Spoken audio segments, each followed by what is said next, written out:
আসসালামু আলাইকুম everyone, welcome back to my channel Dilruba unique world. সবাইকে আরও একবার স্বাগতম। আজকে আমি আপনাদেরকে তৈরি করে দেখাবো মিষ্টি আলু ও গুঁড়া দুধ দিয়ে অসম্ভব মজার কালো মিষ্টি।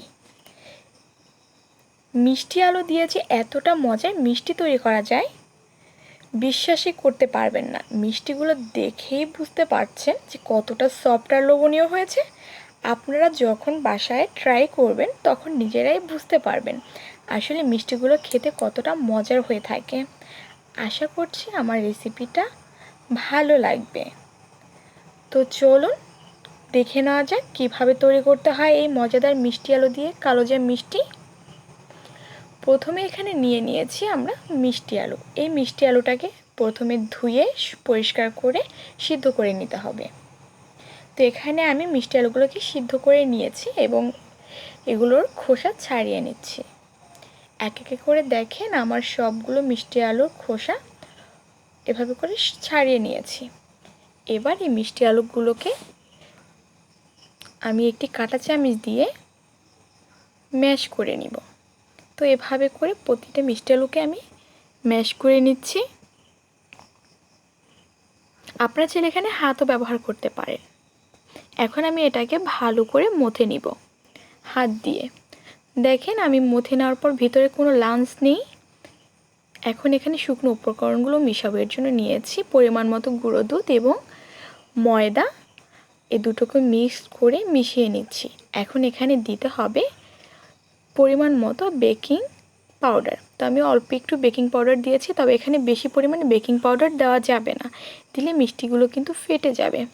এখানে সামান্য পরিমাণে তেল দিয়েছি, আপনারা চাইলে এখানে ঘি ব্যবহার করতে পারেন। তো আমি তেল দিয়ে ভালো করে মথে নিচ্ছি। দেখেন এখন আমি প্রত্যেকটা লিচি কেটে নিচ্ছি। যতগুলো আমি এখানে মিষ্টি তৈরি করব আমার লিচি কাটা হয়ে গেছে। এখন এগুলোকে মিষ্টির শেপ দিয়ে নিব। এক এক করে দেখেন আমার সব মিষ্টির শেপ দেওয়া হয়ে গেছে। ফ্রাই প্যান বসিয়ে কিছুটা তেল দিয়েছি। হালকা গরম হওয়ার পরে এখানে আমি মিষ্টিগুলো দিয়ে দিয়েছি। এভাবে করে আমি প্রতিটা মিষ্টি খুব লালচে করে ব্রাউন কালার করে ভেজে নিব। দেখেন আমার মিষ্টিটা অলরেডি কিন্তু কালার চলে আসতেছে। এভাবে করে আমি ব্রাউন কালার করে ভেজে নিব। এভাবে উল্টে পাল্টে করে ভেজে নিতে হবে। দেখেন আমার মিষ্টির প্রায় কালারটা হয়ে আসছে। এবার এগুলোকে তুলে নিব। তুলে ঠান্ডা করে নিতে হবে। আর যতক্ষণ এই মিষ্টিগুলো ঠান্ডা হবে ততক্ষণে আমরা শিরাটা করে নিব। এর জন্য একটি পাত্র নিয়েছি, 1 কাপ চিনি নিয়েছি, এর মধ্যে দিয়ে দিচ্ছি 2 কাপ পানি, আর হালকা পরিমাণে দিয়ে দিচ্ছি এলাচের গুঁড়া। আপনারা চাইলে আস্ত এলাচও দিয়ে দিতে পারেন যাতে শিরাটা জমাট না বাঁধে। এর জন্য দিয়ে দিচ্ছি অল্প একটু পরিমাণে লেবুর রস। এখন এটা বলক আসা অবধি অপেক্ষা করব।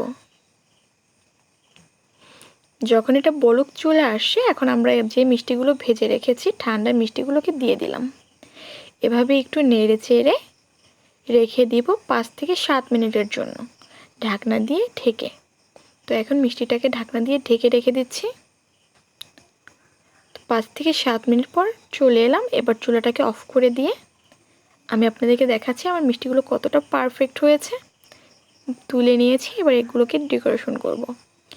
এর জন্য এখান থেকে পরিমাণ মিষ্টি নিয়ে আমি মাওয়া বা গুঁড়া দুধের মধ্যে গড়িয়ে নিয়ে রাখছি। দেখেন মিষ্টিগুলো দেখতে যতটা সুন্দর, খেতেও কিন্তু ততটাই মিষ্টি এবং পারফেক্ট।